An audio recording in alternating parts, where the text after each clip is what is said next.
Maverick Spencer, my husband's older brother, sacrifices himself just to save my husband from a car accident. In order to repay him for his benevolence, my husband, Mateo Spencer, decides to move his newly widowed sister-in-law, Lily Shepard, into our home. Mateo tells me, Maverick died saving me, so I must repay him for his benevolence. He was the most worried about Lily when he still drew breath. In order to fulfill his death wish, I must let Lily stay with us. Lily's biggest wish is to have a child of her own. I have no choice but to sleep with her. It's to repay Maverick, you see. Don't worry, Phoebe. Once she gets pregnant, I won't touch her ever again. You're the only woman for me. But since then, Mateo pays more and more attention to Lily. At the same time, he spends less time with me. When I notice the way he looks at me icily, I feel my love for him starting to get snuffed out. The day Lily finds out that she's pregnant is the day Mateo puts half of the Spencer family's assets under her name. Even the token of love Mateo has given to me on our wedding can be seen adorning Lily's finger.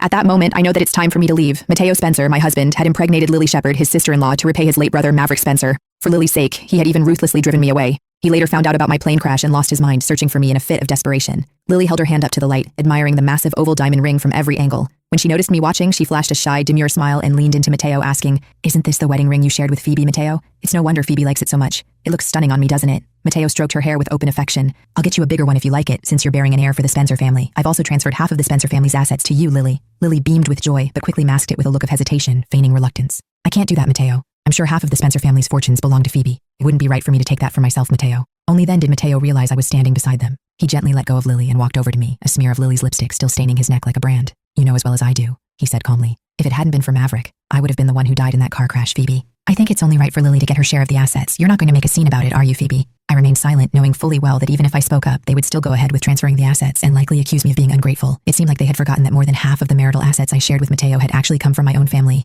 Lily, seeing my silence, flashed a disingenuous smile. I already told him I didn't want it, but Mateo insisted and I couldn't refuse, Phoebe. I only made a casual comment about how beautiful the ring was, and he insisted I wear it. I'll take it off now, so please don't be upset. She made a show of slipping the ring off while saying, in a voice dripping with provocation, "You've really lucked out to have married such a wonderful husband, Phoebe. Mateo is such a thoughtful and attentive man." I scoffed inwardly. Mateo had always maintained the reputation of a devoted and considerate man, a model of what a husband should be. Yet this paragon of virtue had impregnated his own sister-in-law. Lily tugged at the wedding ring several times, her efforts only succeeding in making her finger red and swollen. She choked back a sob, her eyes brimming with unshed tears. "I can't take this off, and it hurts so much, Mateo." Mateo immediately stopped her. "You don't have to take it off if you can't. You can even keep it if you like it so much. I'm sure Phoebe won't have a problem with that, Lily."